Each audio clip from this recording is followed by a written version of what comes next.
My dear friends, welcome to my channel. पिछले video में हम लोगों ने class 10 RS. Agarwal exercise 1A का एग्जाम्पल नंबर 8 तक कंप्लीट किए थे। इस वीडियो में हम लोग क्वेश्चन नंबर 9 से कवर करेंगे। क्वेश्चन नंबर 9 हमारा यहाँ पे क्या कह रहा है? So that any positive odd integer is of the form 6m + 1 और 6m + 3 और 6m + 5 where m is some integer।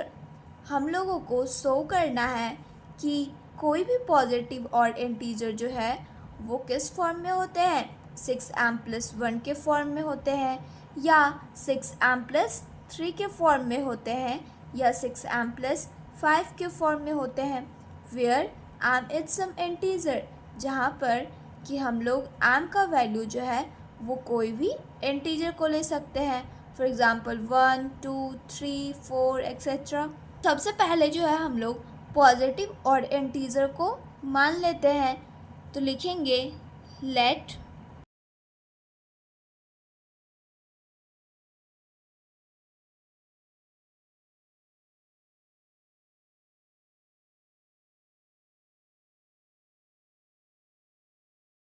N be an positive integer. हम लोग क्या माने हैं?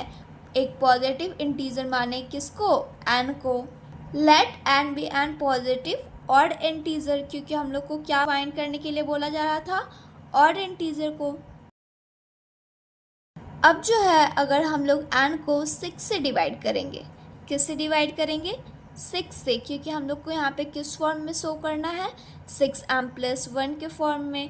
तो यहाँ पे हम लोग लिखेंगे on dividing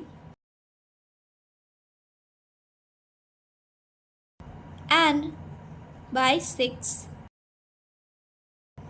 let m be the quotient।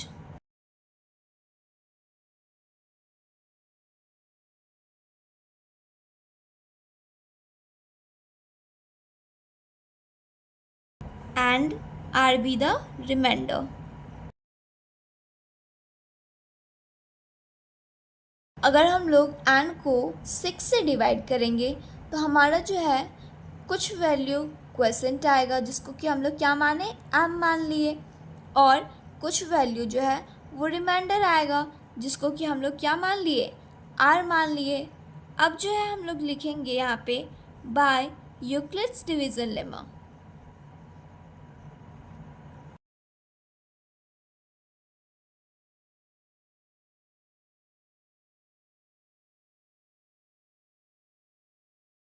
Bye Euclid's division lemma. Euclid's division lemma का फॉर्मूला क्या होता है? Dividend equal to divisor into quotient plus remainder. तो हमारा डिविडेंड क्या है यहाँ पे? n है, इक्वल टू डिविज़र क्या है? 6 है, इंटू क्वोशिएंट हम लोग क्या माने हैं? m प्लस रिमाइंडर, रिमाइंडर क्या माने हैं? r। तो हमारा n का जो वैल्यू आया वो किस फॉर्म में आया? 6m + r के फॉर्म में आया, जहाँ पर कि हम लोग r का वैल्यू कोई भी इंटीजर को ले सकते हैं। Where r equal to 0, 1, 2, 3, 4, 5। r का वैल्यू जो है हम लोग कोई भी पॉजिटिव इंटीजर को ले सकते हैं। तो हम लोग क्या देख रहे हैं कि n का जो वैल्यू आया वो 6m भी ले सकते हैं और वो 6m + 1 भी ले सकते हैं, या 6m + 2 भी ले सकते हैं, या 6m + 3 भी ले सकते हैं, या 6m + 4 भी ले सकते हैं, क्योंकि हम लोग यहाँ पे r का वैल्यू क्या मान लिए हैं? 0, 1, 2, 3, 4, 5 कोई भी पॉजिटिव इंटीजर। तो हम लोग का जो n का वैल्यू है वो 6m के फॉर्म में भी आ सकता है। अगर हम लोग 6m + 1 पुट किए, r के जगह 1 लिए, तो यहाँ पे 6m + 1 के फॉर्म में भी लिख सकते हैं, 6m + 2 के फॉर्म में भी, या 6m + 3 के फॉर्म में भी, और या 6m + 4 के फॉर्म में भी, या फिर 6m + 5 के फॉर्म में भी ले सकते हैं। लेकिन हम लोग यहाँ पे देखते हैं कि हमारा क्वेश्चन में क्या कह रहा था, where m is some integer. हम लोग एम के जगह कोई भी इंटीजर को ले सकते हैं, फॉर एग्ज़ाम्पल 1 2 3 4 5। तो जो हमारा वैल्यू आया 6m, अगर हम लोग m के जगह 1 लेते हैं तो 6 इंटू 1 करेंगे तो क्या होगा, 6 होगा, जो कि एक इवन है। ये क्या हो गया, हमारा इवन हो गया। 6 इंटू 1 करेंगे, इसमें भी m के जगह 1 लेंगे तो 6 इंटू 1 6 प्लस 1 7, तो ये क्या होगा, ऑड होगा। और अगर हम लोग 6m प्लस 2 में देखें तो 6 इंटू 1 6 प्लस 2 8 हो जाएगा, तो ये हमारा क्या आ गया, एक इवन नंबर आ गया।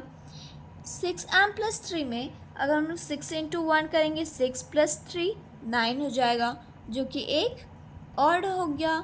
उसके बाद 6m प्लस 4 यानी 6 इंटू 1 6 प्लस 4 यानी 10, तो ये क्या हो गया, इवन हो गया। उसके बाद फिर 6m प्लस 5, तो 6 इंटू 1 6 हो जाएगा, प्लस 5 करेंगे तो ये क्या हो जाएगा, 11, जो कि क्या है, एक ऑड इंटीजर है। और हम लोगों को क्वेश्चन में क्या शो करना था, पॉजिटिव ऑड इंटीजर को शो करना था। तो हम लोग यहाँ पे क्या देख रहे हैं कि 6m प्लस 2 और 6m प्लस 4 के फॉर्म में जो है ये एक पॉजिटिव इवन इंटीजर आ रहा है। तो हम लोग यहाँ पे लिखेंगे therefore n equal to 6m plus 2 और 6m plus 4 give even values.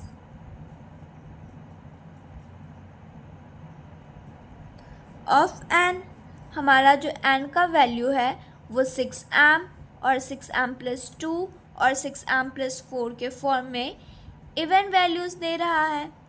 उसके बाद लिखेंगे लेकिन 6m प्लस 1 6m प्लस 3 और 6m प्लस 5 के फॉर्म में जो है वो ऑड इंटीजर दे रहा है। तो हम लोग यहाँ पे अब लिख सकते हैं hence when n is odd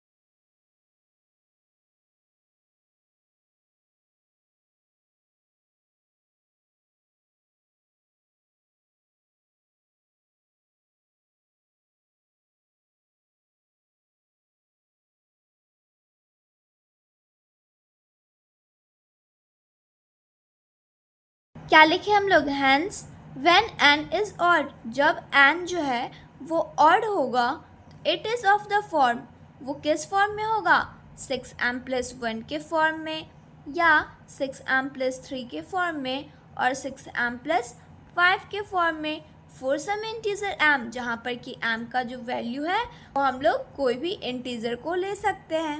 अब हम लोग नेक्स्ट क्वेश्चन नंबर 10 को कंप्लीट करेंगे। हमारा क्वेश्चन नंबर 10 क्या कह रहा है, so that one and only one out of n plus 1 and n plus 2 is divisible by 3 where n is any positive integer। हम लोगों को जो है शो करना है कि n या n प्लस 1 या n प्लस 2 जो है वो 3 से डिविजिबल है, where n is any positive integer, जहाँ पर कि हम लोग n का जो वैल्यू है वो कोई भी पॉजिटिव इंटीजर को ले सकते हैं। तो सबसे पहले जो है हम लोग n को 3 से डिवाइड कर लेते हैं, क्योंकि यहाँ पे क्या बोला जा रहा है, n plus 1 and n plus 2 जो है उसको शो करना है 3 से वो डिविजिबल है या नहीं। तो हम लोग जो है n को 3 से डिवाइड कर लेते हैं। तो लिखेंगे on dividing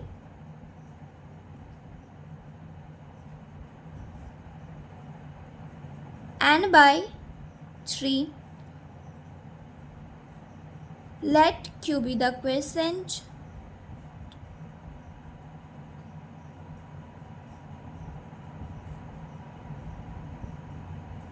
and R be the remainder.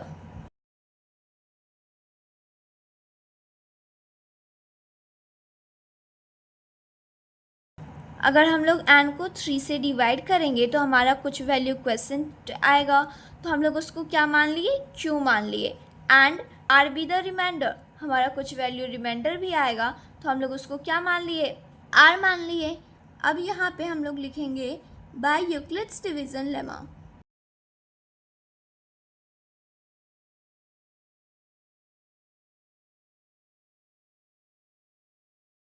Euclid's division lemma का फॉर्मूला क्या होता है, dividend equal to divisor into quotient plus remainder. तो डिविडेंड हमारा यहाँ पे क्या है, n है, तो यहाँ पे लिखेंगे n इक्वल टू डिविजर क्या है हमारा 3 है, तो लिखेंगे 3 इनटू क्वेश्चन क्या है q है, लिखेंगे q प्लस रिमाइंडर, रिमाइंडर क्या है r, तो हम लोग लिखेंगे यहाँ पे r. हमारा जो वैल्यू है ये क्या आ गया 3q प्लस r. और यहाँ पे जो है हम लोग r का वैल्यू कोई भी पॉजिटिव इंटीजर को ले सकते हैं, जैसे 0, 1, 2, 3, कोई भी हमारा जो है यहाँ पे पॉजिटिव इंटीजर आ सकता है. तो हम लोग क्या देख रहे हैं कि हमारा जो n का वैल्यू आया है वो किस फॉर्म में आया है, 3q और 3q प्लस r के फॉर्म में, जहाँ पर कि हम लोग कोई भी पॉजिटिव इंटीजर को ले सकते हैं. तो हम लोग यहाँ पे ले लेते हैं 1, 3q प्लस 1 और n इक्वल टू हम लोग यहाँ पे ले लेते हैं 3q प्लस 2. यहाँ पे हम लोग कितने केस लिए हैं, फर्स्ट तो 3q और 3q प्लस 1 और 3q प्लस 2. यहाँ पे सो किस फॉर्म में करना था, n प्लस 1 और n प्लस 2 के फॉर्म में. तो हम लोग यहाँ पे n का वैल्यू में क्या लिए, 3q प्लस 2 तक ले लिए. तो हमारे पास टोटल कितने केस आ गए, 3 केस आ गए. फर्स्ट तो n equal to 3q, second आए 3q प्लस 1, थर्ड आए 3q प्लस 2. तो सबसे पहले जो है हम लोग फर्स्ट केस यानी कि n इक्वल टू 3q को सॉल्व करते हैं. तो लिखेंगे यहाँ पे सबसे पहले हम लोग case first where n equal to 3q. तो हम लोग यहाँ पे क्या देख रहे हैं कि n जो है इसमें 3 से क्लियरली डिविजिबल है. n का जो वैल्यू है वो 3 से कम्प्लीटली डिविजिबल है.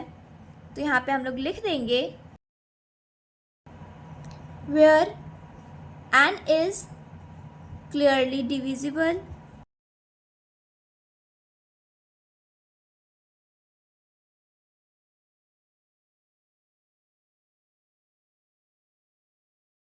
यहाँ पे केस फर्स्ट में जब हम लोग n का वैल्यू 3q लिए तो हम लोग क्या देख रहे हैं कि n का जो वैल्यू है वो 3q. फॉर एग्ज़ाम्पल अगर हम q के जगह 1 ले लें, ले 1, तो 3 इंटू 1 करेंगे तो ये 3 हो जाएगा, जो कि 3 से अगर हम लोग उस वैल्यू को 3 को अगर हम लोग 3 से डिवाइड करें तो वो कम्प्लीटली डिविजिबल हो जाएगा. तो उसका रिमाइंडर क्या आ जाएगा, हमारे पास 0 आ जाएगा.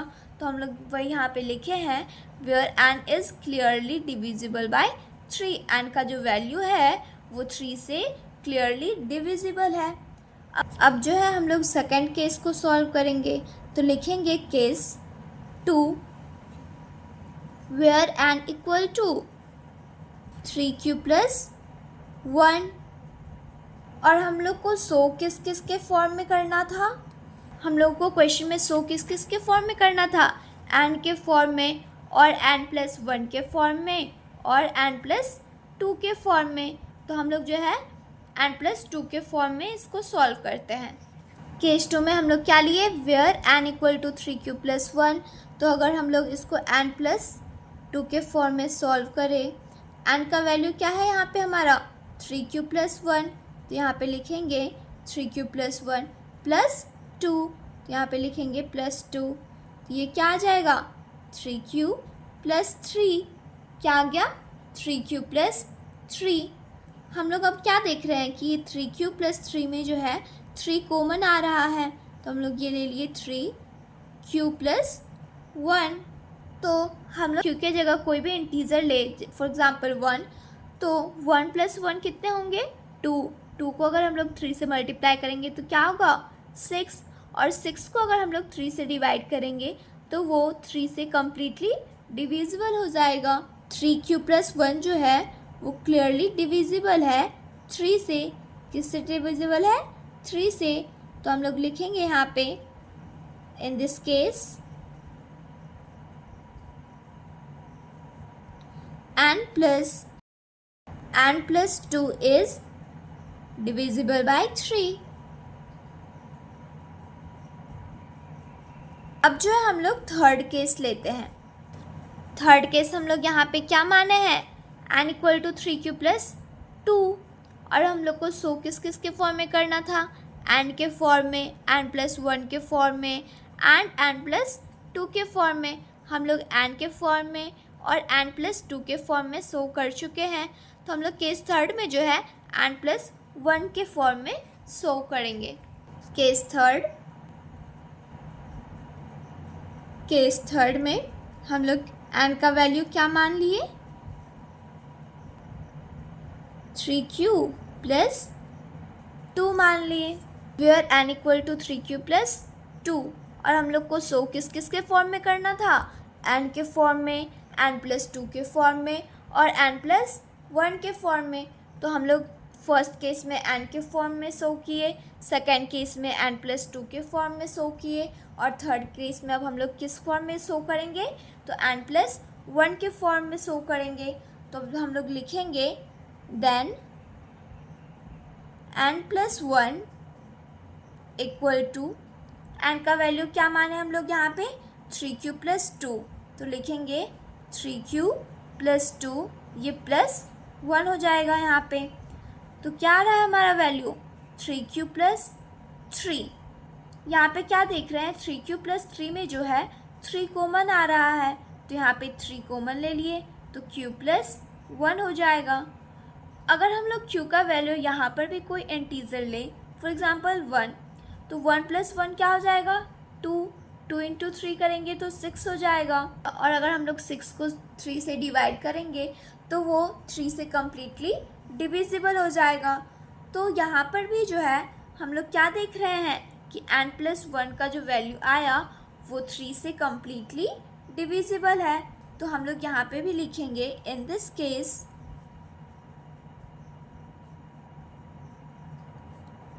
n + 1 is completely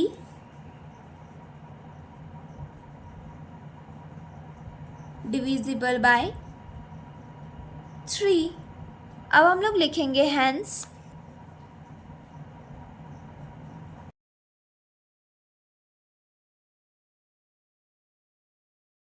one and only one out of n + 1 and n + 2 is